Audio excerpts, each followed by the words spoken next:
Karibu sana, karibu kwenye podcast yetu ya Mambo Vipi. Kama nilivyoahidi kwamba bana, kutakuwa na muendelezo wa hii mijadala story. Tutaendelea kupiga story na kujifunza kutoka kwa kila mtu, kujifunza kwa watu tofauti tofauti.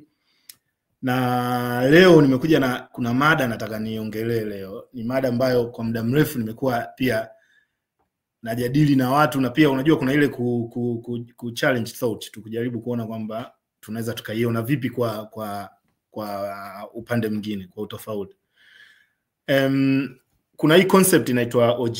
Kwa hiyo ni kwamba concept ya kwamba of course inaitwa original gangster, lakini tumeileta sasa katika matumizi ya kwamba OG ni kwamba ni mtu either ni mtu mzima, mtu mkubwa kwako, yani kwa unamconsider kama OG.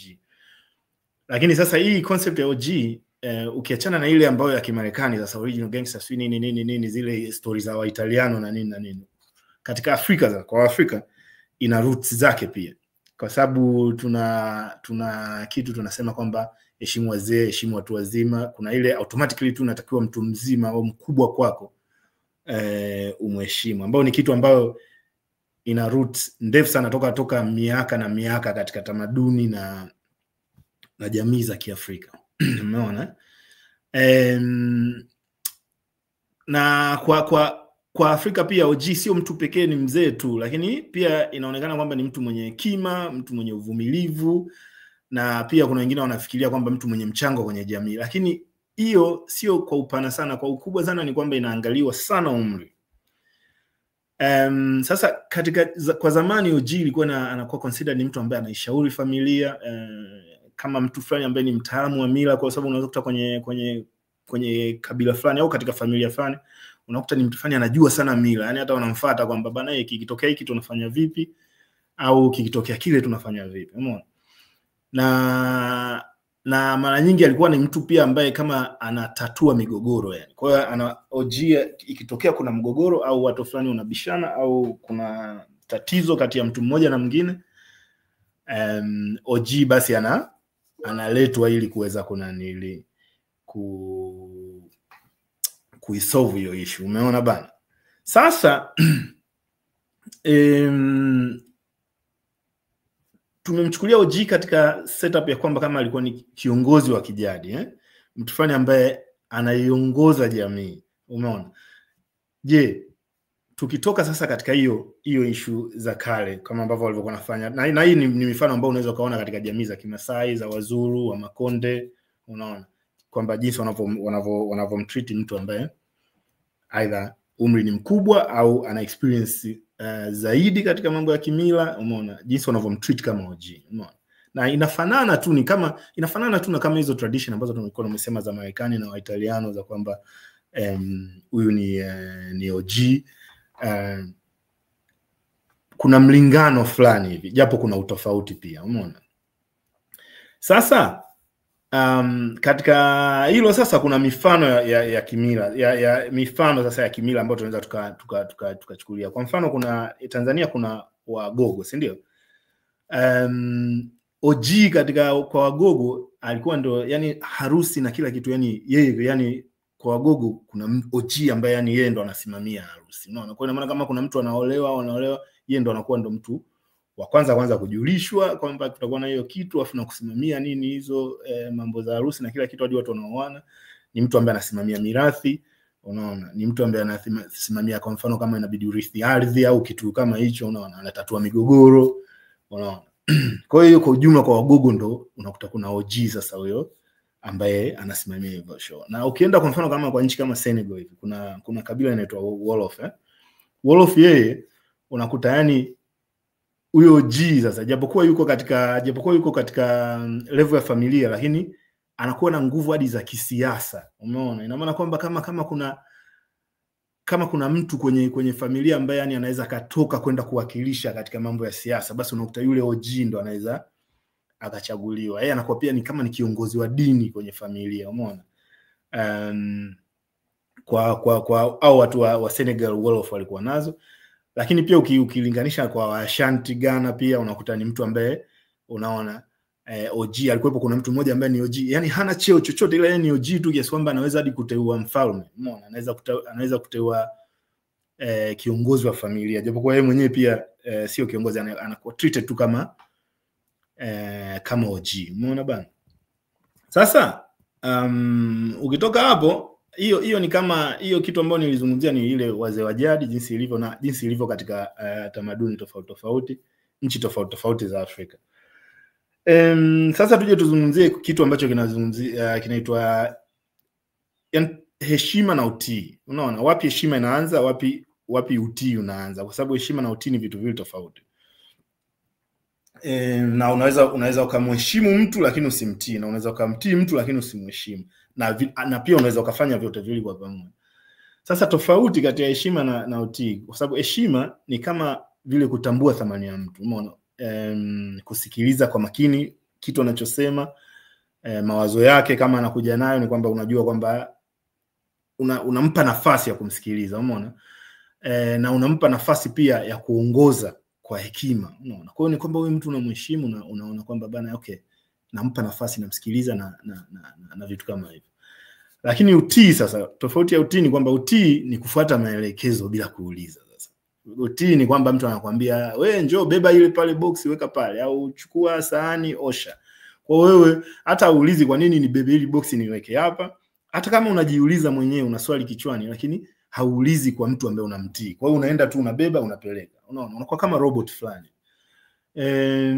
Na utii unaweza ukaja kwa utii, unaweza ukatokana na hofu. Utii unaweza ukatokana na kuhofia zaidi au kumuogopa mtu kuliko kumheshimu. Kwa hiyo unakuwa ni kwamba sio kwamba unamheshimu, hapana, ni kwamba unamuogopa, kuna consequences, kwamba nisipofanya kuna kitu fulani kinaweza kikatokea. Umeona, wakati heshima ni moja kwa moja ni kutokana na jinsi ambavyo mtu unavyomchukulia na jinsi ambavyo unaona status yake, ni almost kwamba mtu unayemheshimu unaona kwamba ukimkatalia ni kama vile yani unajiona wewe mwenyewe kwamba vile umekosea. Lakini mtu ambaye una ile utii ule ni kwamba unakubali tu, yani hata kama uko nanili unapingana nacho, ni kitu unakifanya tu ili mradi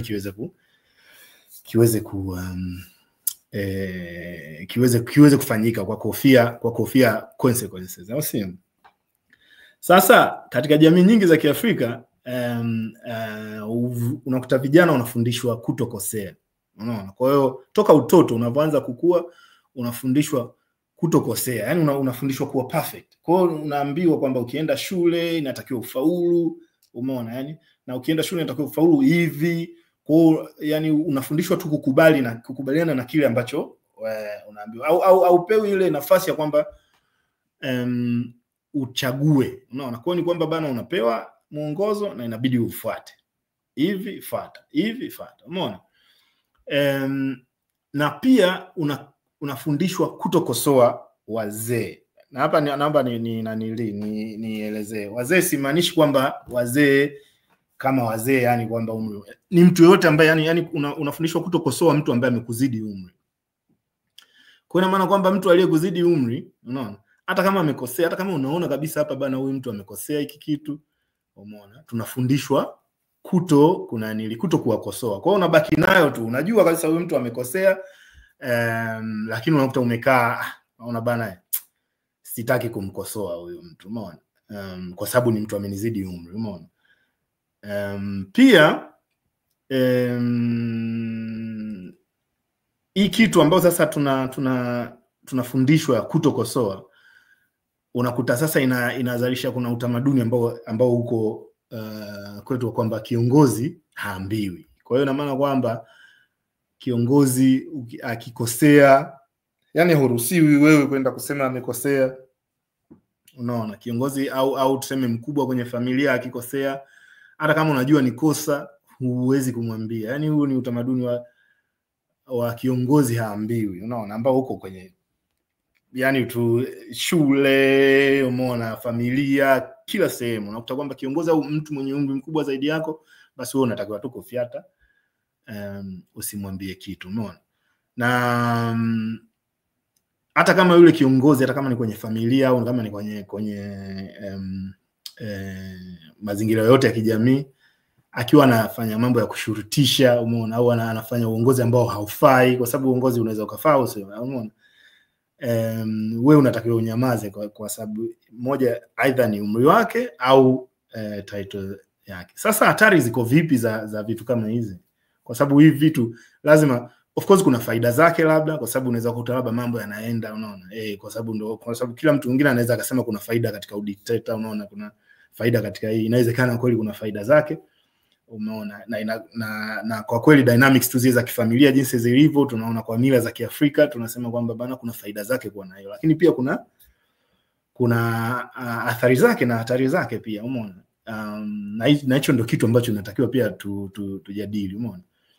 Wazee wanaweza kwa kutumia sasa hiyo mbinu ya kwamba kwa sababu anajua kwamba mkubwa akosei, anaweza akafanya dhuluma, umeona, anaweza kadhulumu watu, unaona, anaweza kafanya unyanyasaji wa kijinsia, unyanyasaji wa namna mbalimbali, na ukakuta uwezi hata kuna nili kumzuia, kwa sababu inabidi tu kuna tofauti ya umri, kuna tofauti kwamba huyu mtu ni OG, huyu mtu sitakiwi kuna nili kumwambia kitu. Anaweza kafanya mambo ya kinyonyaji, umeona, kwa kisingizio kwamba yeye ni OG, umeona. Lakini pia unakuta kitu kingine kikubwa ambacho sasa ndio tatizo kubwa, unakuta sasa linawajengea vijana uoga na kutoweza kuuliza maswali, unaona. Wanapokuja kukua ni kwamba sasa wanakuwa na kutojiamini, unaona. Mtu hawezi kuuliza swali, mtu kikifanyika hiki yeye sawa, kikifanyika kile yeye sawa, kwa sababu unaona ameshaondolewa ile uwezo wa kujadili, uwezo wa kuuliza maswali, uwezo wa kuquestion kwamba hapa kwa nini tunafanya hivi, umeona.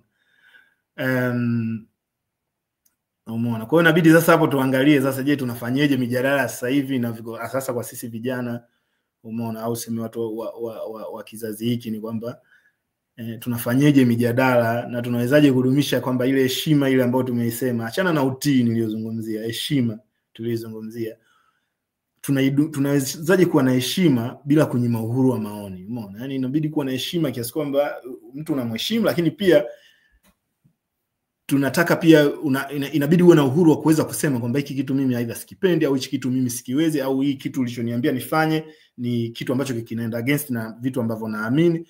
Kwa hiyo ilitakiwa pia nayo hiyo iwe inatakiwa iwe kwenye mjadala wetu kama sisi vijana, umeona bana. Sasa nataka ni kwa sababu ili kulinani hilo ni kwamba inabidi tujue kwamba heshima sio hekima sio umri tu, unaona, kwa sababu kama tulivyosema hapo mwanzo kwamba vitu vingi hivi vina depend na kwamba umri, mtu OG ni mtu mkubwa au mtu ambaye amenizidi umri, umeona.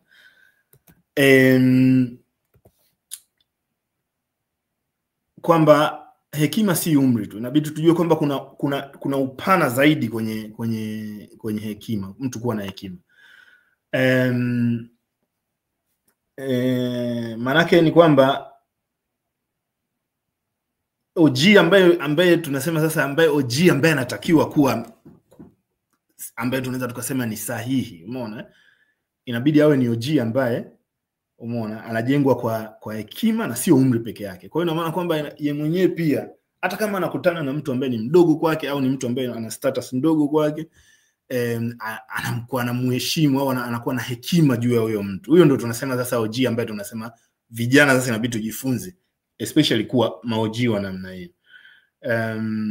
Kwa sababu unapokutana na mtu, kuna watu unakutana na mtu ambaye kwako yeye labda yeye anakuconsider wewe ni OG, na ukimtreat tu kama hivyo, kwa sababu unaweza kuta amepitia changamoto kali za kimaisha, umeona. Kwa hiyo ili inabidi wewe umsaidie kujifunza, umeona, lakini pia wakati huo inabidi na wewe ujifunze toka kwake, umeona. Na hii kitu exchange ya kwamba kujifunza kutoka kwa kila mmoja, kujifunza kwa kila mtu, inatakiwa iwe ndio kitu ambayo ni key ambayo tunaiweka mbele, umeona. Lakini pia inabidi kuwa OG wa kweli bana. Kuwa OG wa kweli inabidi uwe na nanili, uwe na tunasema uwe na kuwa OG wa kweli inabidi uwe ni mtu mwenye msaada, umeona. Ni mtu mwenye msaada, umeona. Sasa Nimesema kwamba inabidi ni uwe ni mtu mwenye msaada. Kwa hiyo sasa unakuja hapo kwamba hekima ya OG ina include vitu gani na vitu gani, umeona? Hekima ya OG ni pamoja na kama nilivyosema uwezo wa kusikiliza, inabidi iwe na ule uwezo wa kuhamasisha wengine, umeona? Kufanya jambo fulani au kufikia malengo fulani.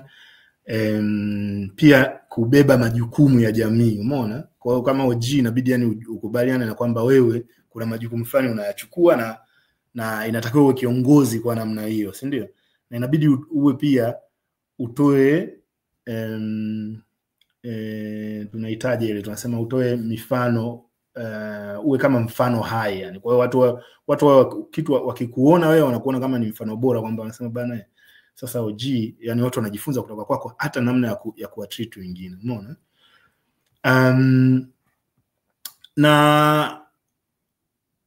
Na kusaidia sasa hii UOG, kwa sababu kuna UOG ule katika level za, unajua kuna mambo ya siasa, sio mambo ya nini, lakini pia tusawa sasa hivi kuna watu kama labda tuseme kama wana Diamond Platnumz, unaweza ukawaita maOG kwa sababu gani? Wenyewe wanawasaidia vijana wengi wenzao katika mambo ya sanaa. Kuna vijana ambao ni maOG kwa maana kwamba wanasaidia vijana wenzao katika elimu, katika biashara, na hawa sasa ndo maOG wa kizazi kipya, kwa sababu maOG wa zamani ilikuwa ni sana mambo ya kimila, umeona?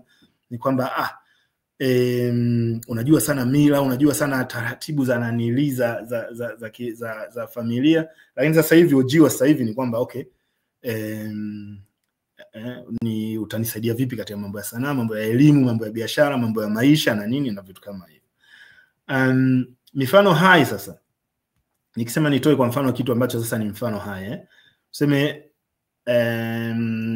kwa mfano kama msanii, kama nilivyosema, kama huyo Diamond au nani, ukiangalia kwenye hiyo lebo yake ya Wasafi, kuna vijana wengi ambao amewatoa mtaani ambao walikuwa maisha hayaeleweki, lakini sasa hivi kupitia muziki wamefikia level fulani. Kuna vijana ambao wanawatoa watu kupitia sanaa za maigizo, umeona? Kuna watu wanawasaidia wenzao kutoka katika issue za michezo na nini, na kama ukiona sasa maOG wa sasa hivi ambao ndo wanasema hao vijana wa sasa hivi, unaona kuna kidogo kuna nafasi ya ku-question na nini, na ndio maana unakuta kuna wasanii wanatoka Wasafi kwa sababu unakuta hapo wame-question vitu fulani. So lazima kwamba kwa sababu Wasafi sio lebo nzuri, lakini kwamba tu na mwenyewe unakuta tu vitu fulani ambavyo wame-question na anaona kwamba anataka atafute njia yake sahihi, umeona?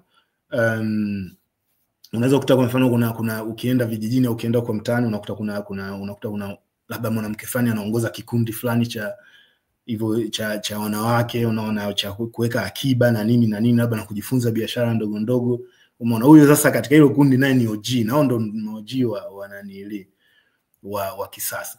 Lakini pia sasa inabidi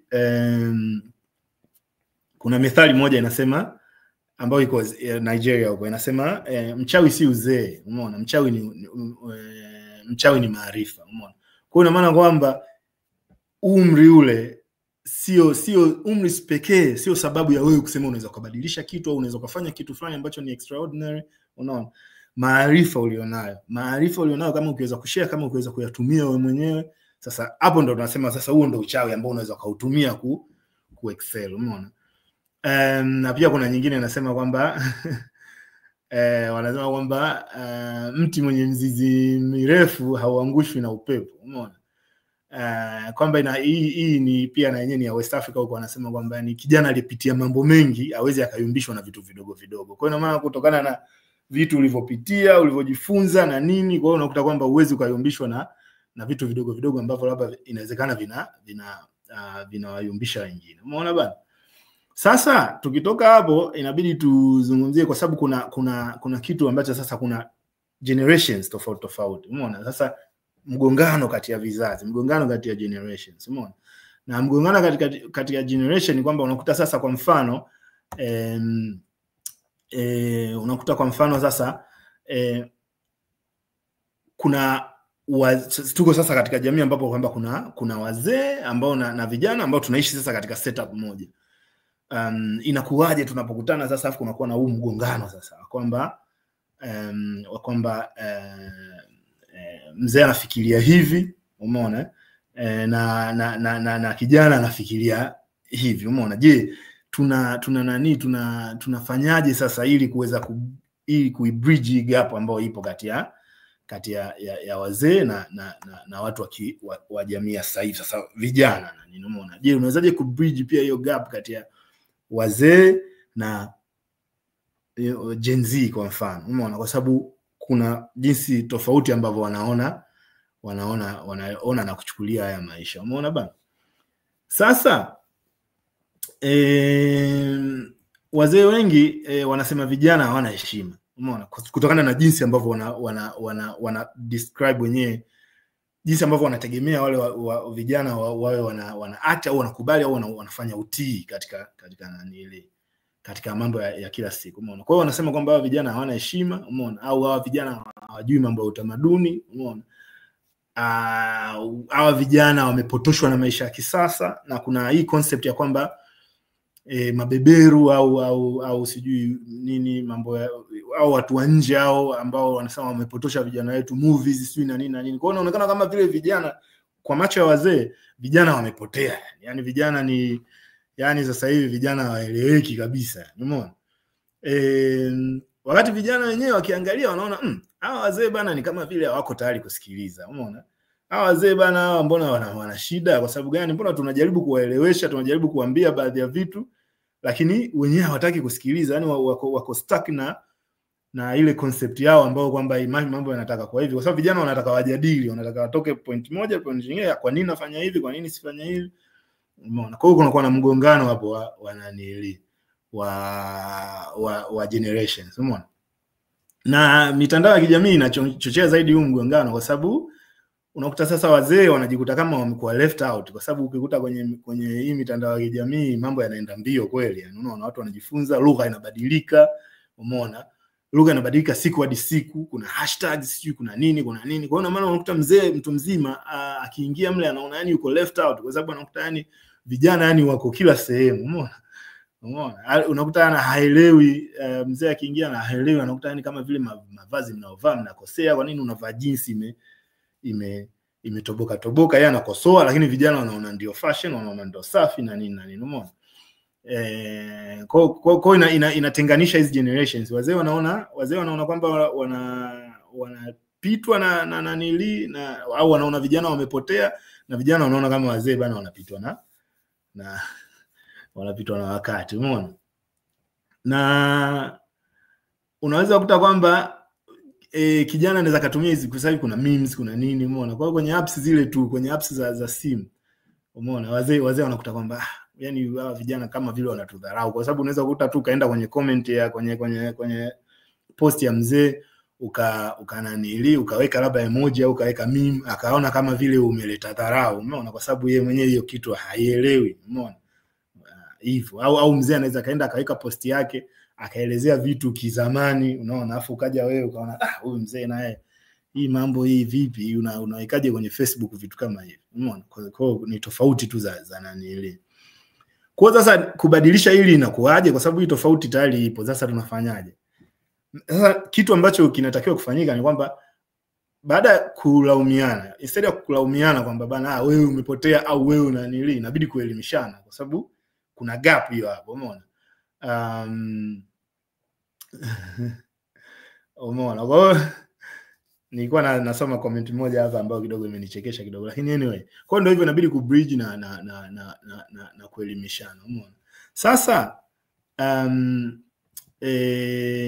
tunasema kwamba sauti ya jamii, sasa tuseme sasa kwamba sasa jamii kwa ujumla kwenye hili jambo, kwa sababu sasa jamii kwa kuinclude watu wote, je, ifanye nini jamii, unaona. Yani kwa nini jamii nzima inabidi iwe sehemu ya mazungumzo? Kwa sababu hizi tofauti, umeona, hata hii ambayo unasema sisi hapa millennials sisi hapa na Gen Z tayari ushaanza kuona gap fulani hivi, ambao yani unakuta Gen Z hawatuelewi, lakini pia Gen Z na Gen Alpha na wenyewe pia kuna gap. Watu wa Gen Alpha wanaona kama wao Gen Z hao wazee sana, hao mbona wako kuna namna tuwasomi. Kwa hiyo inabidi kwamba ili kuweza kubridge these gaps inabidi watu wote tuwe sehemu ya mazungumzo, unaona, tuweze kujadili na nini kwamba je vipi mtu G inatakiwa awe vipi, unaona. Inaweza kuwa ni mzazi, mwalimu, jirani au mfanyakazi wa nyumbani au nani, jinsi gani ya kuweza Unaona? Jinsi gani ya kuweza kuheshimiana, jinsi gani ya kuweza kuwa na utii usiokuwa na uoga, umeona? Tunaweza tunapiga story za kawaida tu ambazo zinaweza zikaibua majadiliano, na majadiliano inabidi yawe tu huru, kwa sababu pia kuna hiyo kwamba unakuta mijadala mingine tu watu wanakuambia funga. Unataka kujadili kuhusu kitu, unataka kujadili kuhusu situation ambayo wewe umepitia, ambayo wewe kwako ni vivid, alafu wanakuambia bana hiyo hatuwezi kujadili, hatuwezi kuongelea wazazi, au hatuwezi kuongelea nini, heshima kwa kaka, au huwezi kuzungumzia hivi kwa mamako au kakako au dadako. Kwa unakuta hiyo mijadala isipokuwepo, pia kuna watu wanaona sauti zao zinakuwa zimefungwa, umeona? Kwa hiyo inabidi kuwe na namna fulani ya kuweza kujadili ya mambo, umeona? Na inabidi pia kushirikisha watu tofauti, watu ambao wamepitia hizo issue tofauti, watu wa mitaa tofauti, watu wa vyuo tofauti, watu wa elimu na kazi tofauti, wote kuweza kujadili kwamba je, OG ni nini, nani OG na kwa nini iko hivyo, umeona? Sasa vipengele vya kipekee vya kuangalia ni kwamba inabidi uangalie kwamba je, mtaa unasema nini, umeona? Maoni ya kutoka kwa watu wa kawaida, kwamba je, watu wa kawaida wale kabisa mtaani wanaonaje hizi mambo, umeona? Inabidi pia wakati mwingine tujaribu kufikiria, je, kama mimi huwa nafanya hivi, nasema assumption kwamba je, kama najaribu kuangalia, ningeandika barua kwa OG wangu, kwamba barua ya kwanza iwe ya kumsifia, ningemsifia kwa vitu gani? Barua ya pili ya kumlaumu, ningemlaumu kwa vitu gani? Na ziangalia hizo zote mbili, afu nagundua ina maana kama haya mazuri haya inatakiwa mimi ndo niwe kwa wengine, na haya mabaya inatakiwa mimi nisiwe kwa wengine, umeona? Na hii issue ya OG kwa sisi Kiafrika zimekuwa iko gender bias kishenzi, kwa sababu unakuta yani ma-OG wengi ukifika mtaani wanaokuwa considered ma-OG ni wanaume tu, lakini kuna wanawake wengi ambao ni ma-OG yani wa ukweli, yani na kweli unakuta yani ni ma-OG kwa maana kwamba yani wameguide familia, wameguide mtaa, wameguide yani wako ni ma-OG kweli, unaweza ukapata mawazo yani bora kuliko hata kwa wanaume. Kwa hiyo hii OG wa Kiafrika umekuwa uko gender bias sana, yani unakuta kusikia mwanamke ni OG mara chache, lakini kiukweli mimi nadhani mimi kwa binafsi mimi ninavyoona, mimi naona kuna ma-OG wengi wanawake kuliko ma-OG wanaume, ukiniuliza mimi, na naweza nikasema nikaelezea kwa nini, lakini hiyo story ya siku nyingine, umeona? Kitu cha mwisho sasa ambacho tutazungumzia, na baada ya hiki kitu cha mwisho ambacho tutazungumzia, naomba uendelee kuangalia, kwa sababu baada ya hapo tutamwalika jamaa yetu mmoja anaitwa Dice, ambaye yeye atakuja pia naye kujadili kuhusu haya mambo. Sasa ni kwamba hii ambayo nasema ambayo ni kwamba inabidi jinsi gani ya hizi tafakuri sasa za masuala ya kijamii. Maswali makubwa ya kijamii ambayo yapo kuhusu ma-OG ni maswali gani? Nasema je, umeona, OG aliyefanya madhambi au rushwa au aliyefanya mabaya, unaona, amebaka, unaona, ni OG yule ambaye mwanzo tulikuwa tunamheshimu, tunafanya hivi, lakini huyo OG sasa amefanya hivi vitu ambavyo ni vya ovyo kabisa. Je, bado anastahili heshima? Umeona? Kwa je, ina maana mimi nikikutana na mtu kwa sababu tu ni mtu mkubwa kwangu au ni mtu mzee kwangu, alafu naona amefanya mambo yote haya ajabu, anachukua rushwa, ni tapeli, unaona, labda ni muonezi, unaona, mtu wa dhuluma, umeona, inatakiwa nimpe heshima ya OG?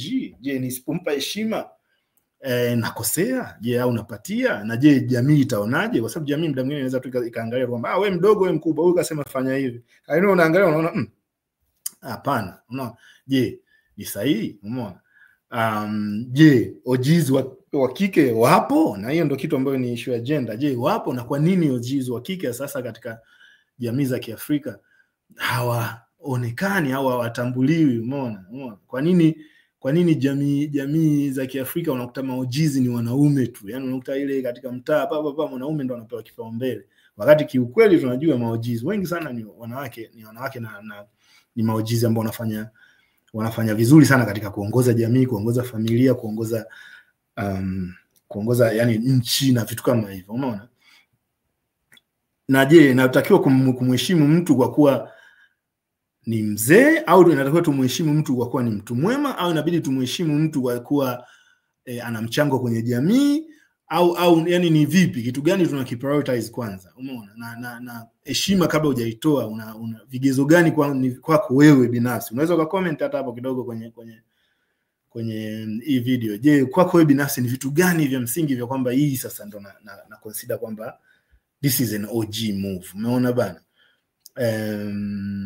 Na umeona je, na kwa sisi watu wa sasa, watu ambao tuko diaspora, ambao tuko ugaibuni,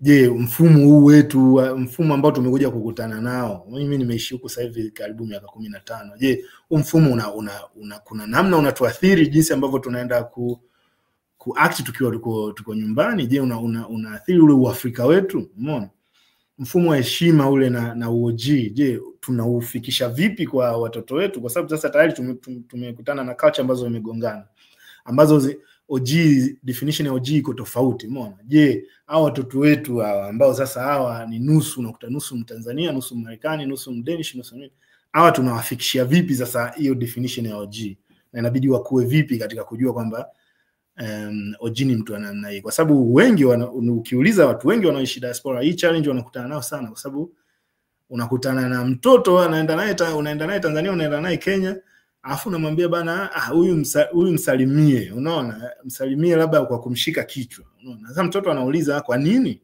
Sasa inabidi uelezee, kwa sababu ndio inabidi uelezee maana ya OG na kwa nini huyu inabidi amshike kichwa, kwa nini inabidi labda abendi, kwa nini inabidi ainame, kwa nini inabidi abao. Lakini sasa ndio hivyo. Je, hizo vitu tunafanyaje sasa kuwafundisha watoto wetu na vizazi vinavyokuja? Umeona? Je, vitu vya kujiuliza wewe, kwa mfano wewe sasa ndio OG wa familia, unaona, je, ushajiuliza kwamba wewe ni OG, na je inakuwaje kama wewe ni OG na watu wanakuconsider OG na wewe ndio unaileta maumivu na challenge kwenye familia? Unaona, unajisikia vizuri kuwa OG afu ni mtu wa namna hiyo? Unaona, je, kama wewe ni mtu ambaye unamnyima mwanamke haki yake ya kuwa OG, umeona, yani tuseme yule ujasiri ambao OG wa mwanamke, mimi na define OG mwanamke kama ni yule jasiri asiyepewa tuzo. Unajua, yani ni mtu ambaye yani anafanya vitu lakini haonekani, na hafanyi kwa kuonekana, lakini bado ana impact kubwa. Unaona? Na je, maoji wako, maoji wa aina ngapi ambao wewe unaona kwamba wanaruhusiwa kupewa hiyo heshima ya OG? Umeona bana? Kwa hiyo ni summary fupi ambayo niliiweka, ambayo ya kuiongelea OG na concept nzima. Kwa sasa hivi kitachofuata ni kwamba nitamkaribisha jamaa yetu Dice the life coach. Umeona bana? Yeye sasa atatuelekeza kwamba bana vipi yeye anaonaje swala zima la OG, yeye anavyotafakari, challenge zipi yeye amekutana nazo yeye binafsi au ameziona kwa vijana wenzie. Unaona, alafu na kujaribu just kuiongelea tu, kama nilivyosema, hii hapa ni podcast ya kupiga story. Unaona bana? Kwa hiyo ngoja tujaribu kumcheki hapa. Naona huyu hapa bana Dice. Vipi bana? Poa sana bana. Bado sikusikia. Naona hapo, sijui wewe unanisikia? Angalia kama mimi hapo nakusikia. Unanisikia hapa? Amna, siko kwenye mute. Nakusikia hapa sasa hivi. Okay. Yes. Bana, kwanza niseme hongera sana bana. Asante sana bana Dice, na karibu bana kwenye Mambo Vipi. Asante sana, ni mimi nafurahi kujumuika na wewe hapa kwenye hii Mambo Vipi. Kwa kweli nimeanza kuifuatilia hii Mambo Vipi podcast tangia imeanza wiki iliyopita. Naweza kuifuatilia nikasikiliza mjadala ambao uko umeuleta na jinsi ulivyoitambulisha. Kwa kweli nimeona ni kitu kizuri sana. Hongera sana kaka. Asante sana. Sasa labda niwatambulishe tu ndugu zangu, ni kwamba Dice pamoja na kwamba tunavyomkaribisha hapa kama life coach, lakini ni rafiki yangu, ni jamaa ambaye amekuja, tuko tunaishi naye wote Copenhagen. Amekuja yeye hivi karibuni, mimi niko hapa kidogo muda mrefu kidogo, lakini tumeconnect kwa sababu ya hivi mijadala na story na kujaribu kuongelea vitu kwa upana zaidi. Umeona?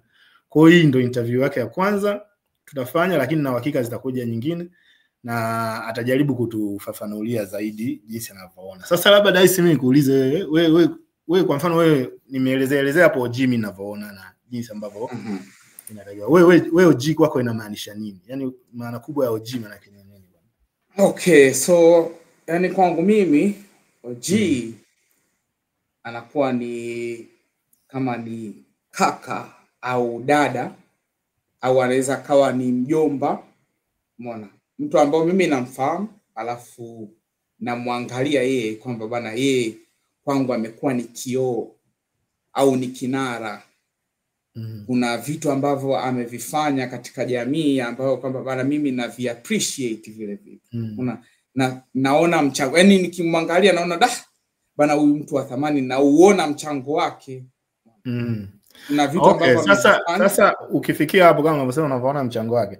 Kwa maana kwamba kwako wewe ni kwamba OG ni mtu ambaye analeta kama vile ambavyo nimesema, analeta mchango kwenye jamii, analeta mchango kwenye.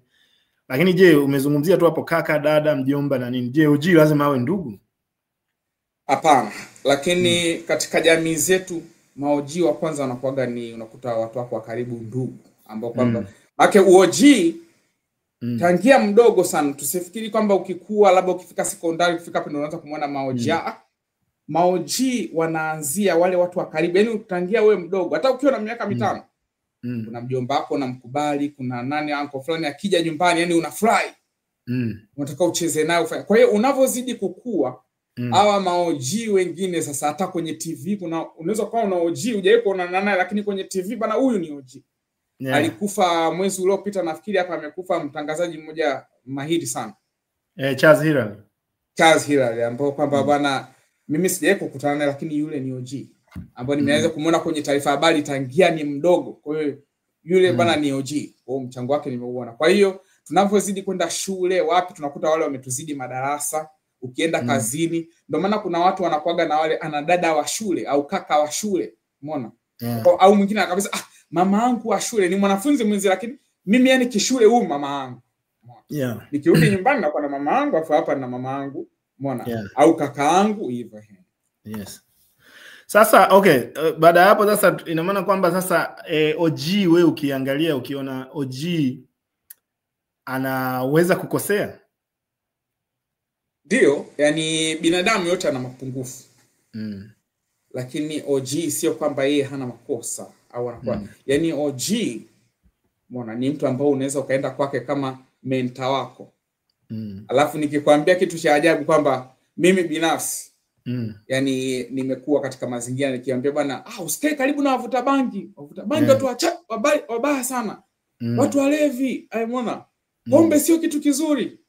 Lakini umekuta kwamba nimekuja kuwa na maoji ambao ni wavuta bangi na maoji ambao kwamba ni walevi sana. Lakini mimi nimejifunza kuchukua yale mazuri kutoka kwa mtu na mabaya yake na mwachia yeye.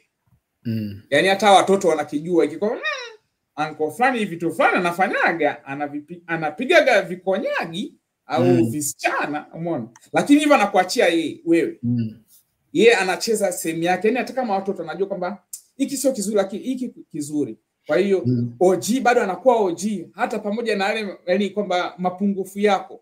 Binadamu yote ana mapungufu. Kwa hiyo unakuwa OG kwangu pamoja na mapungufu yako. Kwa hiyo ili niweze kuchuma ile elimu au knowledge, wisdom. Unaweza kukuta kama una mjomba wako ni mlevi sana, lakini ukikaa naye unavumilia harufu ya pombe, lakini vitu anavyokuchana yani ni noma sana. Yani unaona kwamba na gain kitu.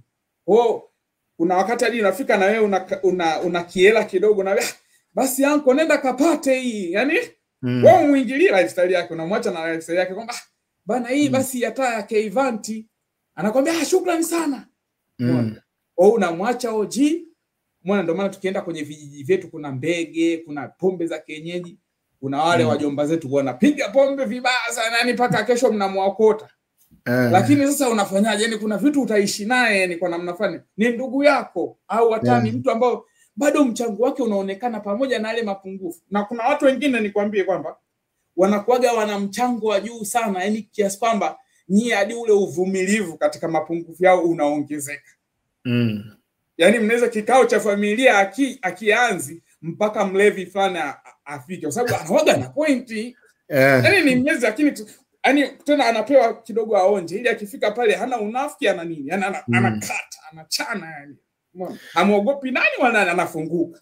Okay, sasa je nikuulize kitu kingine ni kwamba je yani ile tu kwa haraka kwa sababu kama ulivyosema kweli wote tunakutana na hizo experience. Unakuta kuna mtu ambaye labda kwenye sasa kwenye familia unakuta mtu yuko marginalized, yani mtu yani yeye, kuna mwingine ambaye unakuta yani watu ushauri wake hata hawana nayo muda yani unaona yani unaona. Lakini pia kuna mwingine unakuta kwamba ni ambaye umesema kama hivyo image yake anaonekana ni kwamba ni mtu fani yuko naeleweki labda mlevi au nini, lakini unakuta ni kwamba ushauri wake unapewa uzito, yani anapewa uoji fulani wa namna fulani. Kwa hiyo inaonyesha kwamba uoji uko aina tofauti. Umeona bwana, unaweza kupewa uoji wa mawazo kwamba wewe mawazo yako una point. Na ulivyosema hivyo mimi umenikumbusha wakati niko chuo, kuna jamaa yetu mmoja hivi sitamtaja jina, wakati niko chuo SUA, alikuwa ndo hivyo yani, alikuwa mlevi sana na nini, alikuwa anasoma mambo ya veterinary medicine na nini, lakini ilikuwa ikifika katika, alikuwa na point zake hivi anazitoa akiwa ameelewa yani, unakuta ni ujumbe fulani unakuta umewahit wote kwa wakati mmoja yani, mmeparalyze yani, anatema fact tu moja hivi. Kwa hiyo tuko na muona OG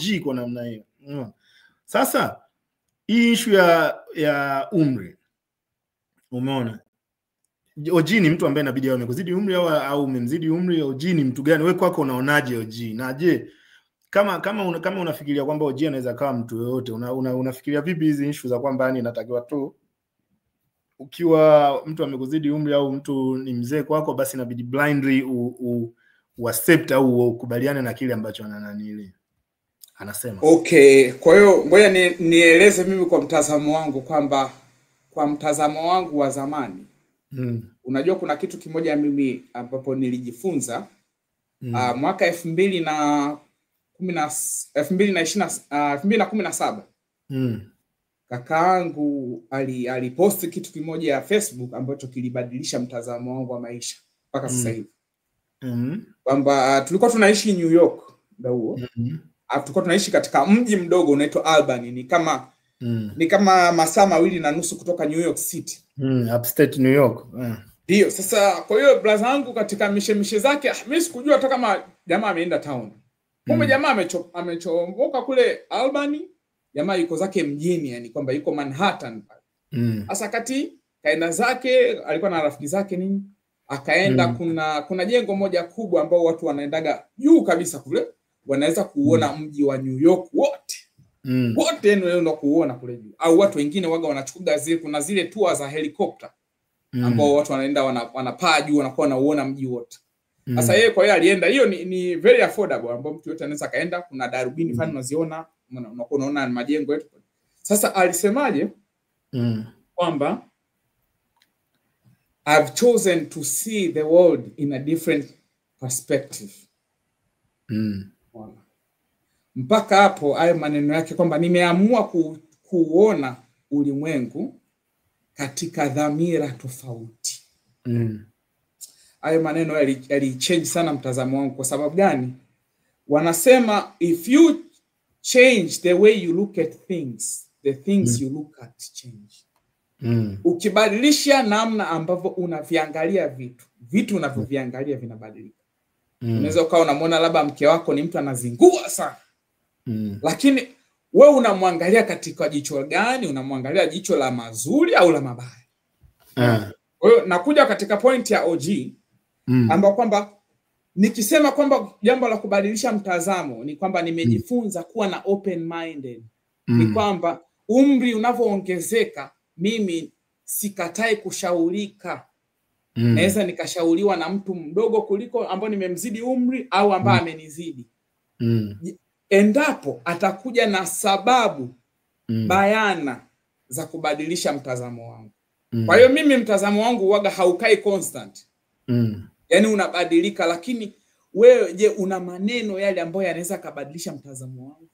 Yaani labda mimi napenda wizi fulani, wizi mdogo, lakini kuna maneno unaweza ukanipiga nayo mpaka nikasema I say mimi wizi paka leo. Yaani leo basi sitakaa niibe maishani. Maana wanasema kuna vitu vingi unakuta tunavifanya labda ni dhambi ndogo ndogo, lakini hakuna ile sababu kubwa ya wewe kuacha. Paka siku kuna neno likakuingia ukasema labda mimi naokoka au mimi nafanya, yani inabadilisha.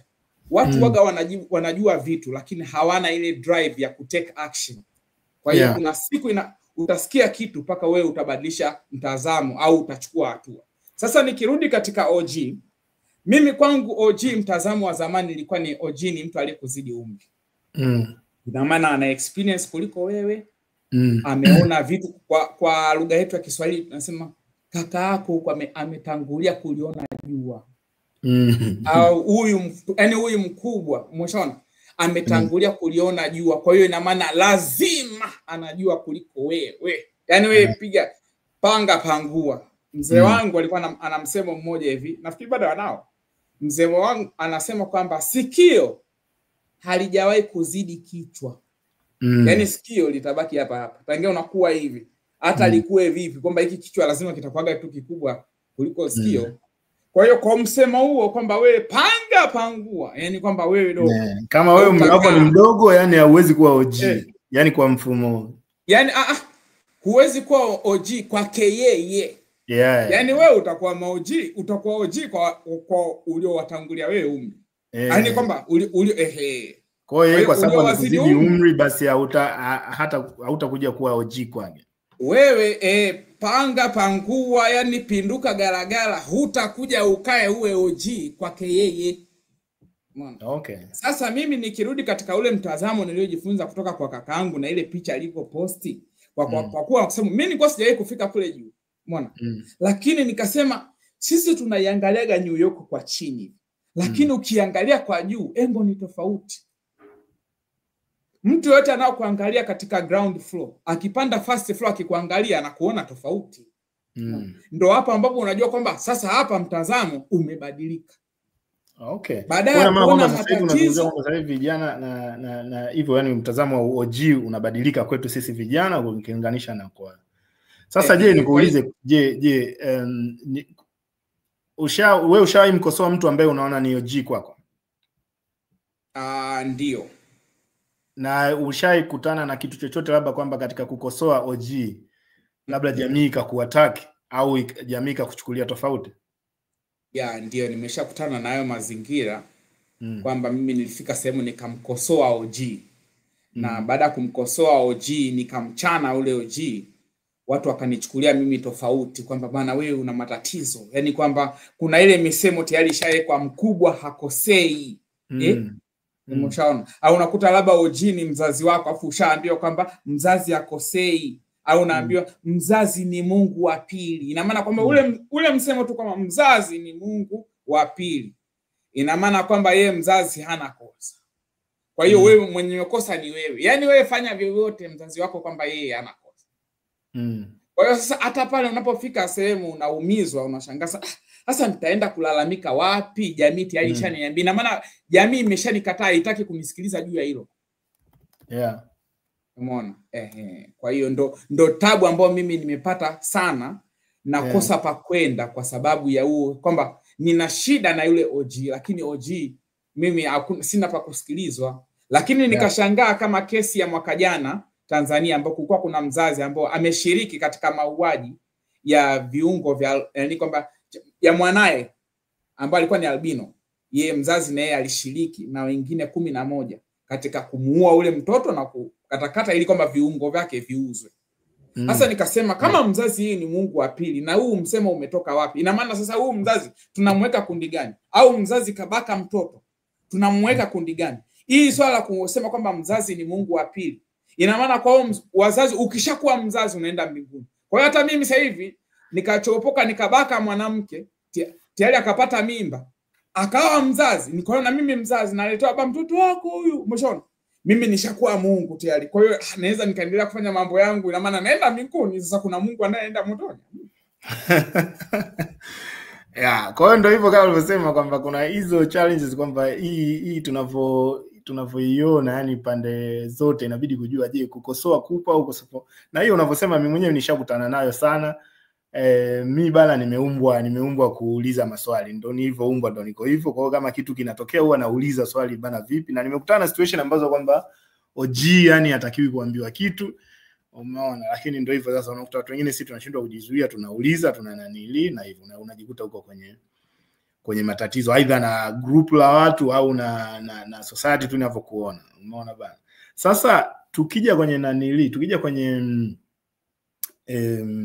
hii generation sasa, hizi generation mbili zikitakiwa ili kuweza kugap sasa, kwa sababu mimi nimezungumzia kwamba inatakiwa kuwa na maongezi, mijadala na nini kupeana nafasi na nini, umeona. Lakini je, kuna mtu sasa hapa inabidi uangalie, je, inabidi OGs ndio wajifunze sana kuliko nani anatakiwa awe achukue yani hiyo batona na awe ndo kama kiongozi katika kuleta hayo mabadiliko? Sasa hivi bana, yani busara sio swala la umri.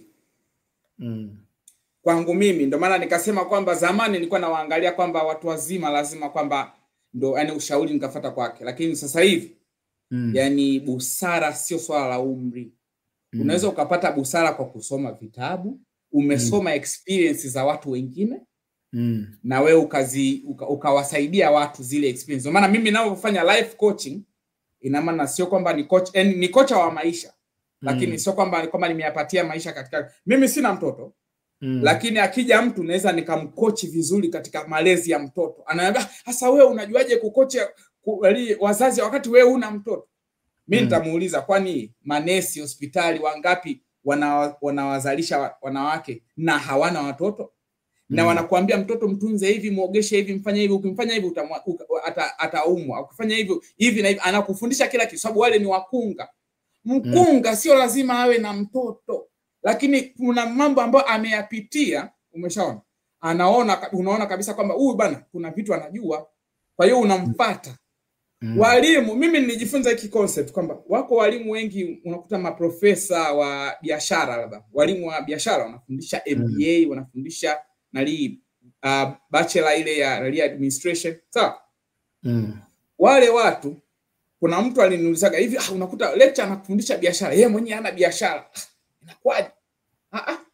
Kuna watu wamejaliwa kile kipaji cha kuelekeza akili za watu. Unaweza ukaenda wewe kwa mfanyabiashara akashindwa kukuelekeza kafikaje hapa, lakini ukaenda kwa mtu ambaye yeye anajua, ni analyst, yani anajua kuangalia, kuobserve, na akakwambia, unaona hii ajali, yani kama kuobserve ajali, nyewe mmefika wote hamkuepo, lakini anakuambia hii ajali inaonekana ni uso kwa uso, tena huyu ndo mwenye makosa, sio huyu. Huyu kaingia kwa sababu yani ni analysis, na ukiangalia pale ukivuta picha unaona kabisa ni sahihi, lakini jamaa hakuepo. Umeona? Kwa hiyo sasa ina maana hapo tukizungumzia tumezungumzia issue ya jamii kwamba unakuta ni watu wote wanakubaliana na aina moja ya OG. Umeona? Na wewe sasa inawezekana unapokuja kuleta aina yako ya OG au definition yako ya OG, wanabaki wanabaki na maswali. Umeona? Hii kitu unadhani itabadilika kutokana na kwamba kwa sababu definition ya OG kama nilivyosema inabadilika na generation, na jinsi ambavyo watu wanavyo react kama ma-OG au wale ambao wako under OGs wanavyo react inabadilika kutokana na generation. Wanafikiri sasa hivi kama hivi ambavyo jamii ya sasa hivi jamii iliyopo, tuseme watu ambao wako sasa hivi kwenye their 60s na hao watu ambao wako kwenye 40s sasa hivi au watu waliopo kwenye 30s, umeona? Unadhani kutakuwa na tofauti na OGs, labda tuseme kwamba OG wa miaka 15 kuanzia sasa hivi au miaka 20 kuanzia sasa hivi watakuwa tofauti na OG hao waliopo sasa hivi ambao tukisema purely tukizungumzia umri tu kwa kwamba OG ni umri? Kwa hiyo tunapoelekea huko mbele tutakuwa tuna ma-OG paka unakuta mtu wa miaka 15 lakini tayari kashakuwa labeled huyu ni OG. Kwa sababu ya vitu ambavyo amepitia labda kwa kisomo. Sasa kwamba yani kwamba either anasoma vitabu au anaenda kwenye makongamano, vitu ambavyo anavyosikiliza, mazingira anayopitia. Na ukuta miaka 15 ni OG, na wewe wa miaka 30 unatakiwa umsikilize. Yani usiweze ukaanza kusema udogo mimi atanifundisha nini? Hapana, yani tunatoka katika hiyo. Ngoja niwapeleke taratibu. Kwa mfano, tuna wale watu ambao walikuwa marais wadogo. Kwa mfano kama tukisema Kikwete alikuwa anaonekana ni OG tangia mwanzo, na kwamba ilikuwa kwamba Nyerere alikuja akasema kwamba yani kwamba Kikwete wewe muda wako bado, mwachie kwanza Mkapa. Umeona hapo? Lakini Nyerere alikuwa OG tu, yani unajua kwa OG wa nchi nzima na wenyewe ni noma sana yani una philosophy zako. Lakini sasa nikwambiaje, mimi kitu ambacho hapo nimefahamu umemtaja Nyerere, kwa sababu mimi Nyerere ni moja kati ya mifano yangu ambao yani naheshimu sana. Na Nyerere nadhani heshima ya Nyerere iache tu ibaki pale pale, kwa sababu yeye alikuwa ni OG ambaye anasikiliza. Yani Nyerere alikuwa anaishi ahead of his time kabisa. Nyerere ulikuwa unakutana anakaa anasikiliza, alikuwa anaomba msamaha, unaelewa? Katika level yake ya urais na nini nadhani tumeona, yani wamekuja marais ambao yani kukusikiliza hawezi akakusikia. Yani wewe nani umwambie nini, umeona? Au ukiuliza swali yani you will get in trouble na vitu kama hizo. Lakini sasa yeye Nyerere ni kwamba alikuwa anasikiliza, alikuwa anaomba msamaha. Unajua, sijui kama unajua hii, baada tu alipotoka madarakani aliwaita nani maprofesa, sio alikaa Karim J sio wapi pale, akawaomba msamaha, akamwambia bana, mimi nchi nimeifanyia mambo mengi sana kisiasa, nimefanyia mambo mengi sana kijamii, kuunganisha watu na nini, lakini akasema nyie maprofesa wa uchumi, mimi naombeni msamaha kwa sababu nchi kiuchumi sijaifanyia kitu chochote. Yani that's a OG move. Yani sasa hiyo ni kwamba mtu ambaye anakubali kwamba bana nimekosea, anaita watu ambao inawezekana katika level yake angeweza kuwa trash tu kwamba you don't talk to me na vitu kama hizo, lakini amewaita, amewasikiliza na nini na criticism zao amezichukua kama constructive criticism.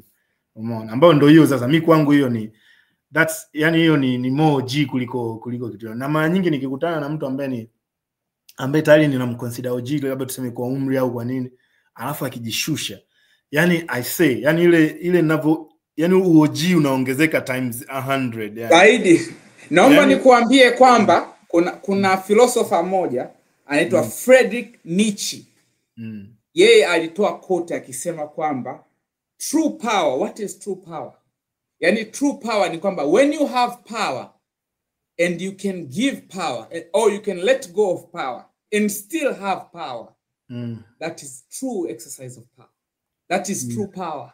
Yani Nyerere aliachia nchi, lakini pamoja na kwamba kuachia wengine waongozi, lakini bado alikuwa na influence kubwa kuliko rais. Umeona? Kwa hiyo nimeachia madaraka, lakini watu jamani, huyu ndo kiongozi, lakini bado watu lakini Mwalimu inakuaje hapa? Umeona? Kwa hiyo anaelekeza afu hataki kuchukua ile kwamba kusema kwamba bana, lakini sikie, mpateni huyu, msikilizeni. Umeona? Yeah. Yaani ni kama Mungu amesema kwamba mimi namtoa mtoto wangu kwamba jamani msikilizeni huyo mtoto wangu.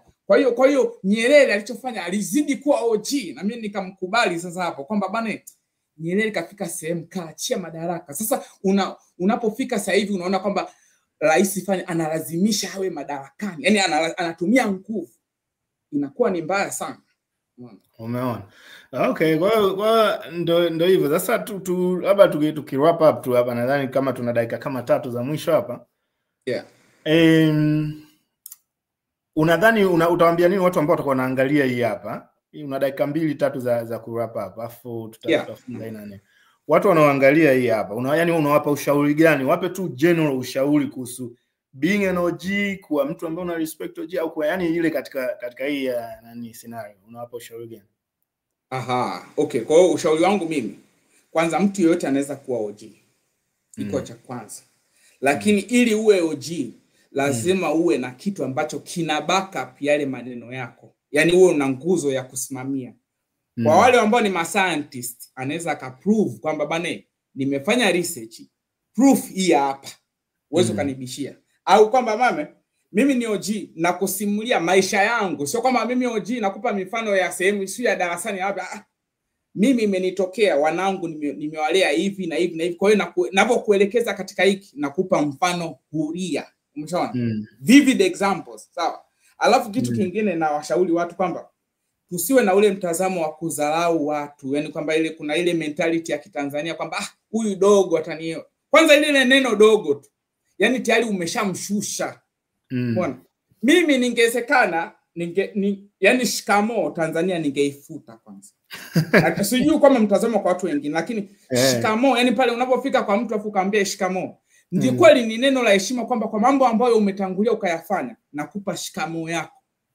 Lakini kuna wale watu ambao huwezi kumpa shikamoo kwa sababu yani heshima sio kwamba inapewa. Respect is earned, not given. Yani wewe lazima ufanye kitu ili nikupe heshima yako. Sio kwamba wewe nikupe tu heshima kwa kitu gani ambacho umefanya. Yani mtu mzima ovyo afu mimi nikupe heshima. Kwa hiyo sasa hivi jamani, duniani OG anaweza kawa mtu yoyote, hata mdogo kuliko wewe. Kama kuna vitu anavielewa, msikilize, na wewe yani wasikilize watu. Jifunze kutoka kwa kila mtu. Usiwe na dharau ya kusema kwamba mimi simsikilizi mtu paka awe amefanikiwa, paka awe na hela, paka awe kwamba sio mlevi. Wewe mlevi mimi utaniambia nini? Kama kuna mtu ana maono, ana kitu, msikilize. msikilize mtu yoyote yule, hata modeu hata nani, anawasikiliza watu ambao kwamba huyo mtu akiposti kitu watu hawalike, hawacomment, wafanye, lakini akikiposti modeu maneno ambayo kayasema maskini, mtu anaenda pale ana like na comment kama zote. Asanteni sana. Asante sana bana Dash the Life Coach. Nadhani sasa hapa tunaenda kufunga hii hapa mjadala, na niseme tu kwamba kwa watu ambao mnatuangalia na mnatunanili bana, hii lengo la kinachoenda kutokea ni kwamba hii kitu itakuwa inaenda kuwekwa beta na beta siku kwa siku, na tutajaribu kuhakikisha kwamba yani tunaleta yani product fan quality, kwa sababu idea Mambo Vipi podcast ni kama hivi nimesema, maongezi, unaona. Kwa hiyo wewe kama una mawazo, kama una maoni yako, kama una comment, please ziweke hapo chini ili tuweze kuona tunajadili vipi. Lakini unaruhusiwa pia kuweka, kama katika comment unataka kuna kitu unataka tukijadili, unahisi kwamba labda akiongeleki sana kwenye jamii, basi unaweka hapo chini. Ukiweka hapo chini tutapitia na kuna nili. Asanteni sana. Nadhani hapa kwa sasa hivi ndio tumefikia mwisho wa hii session yetu na Dash the Life Coach kuhusu OGs. Tutakutana next time. Asante.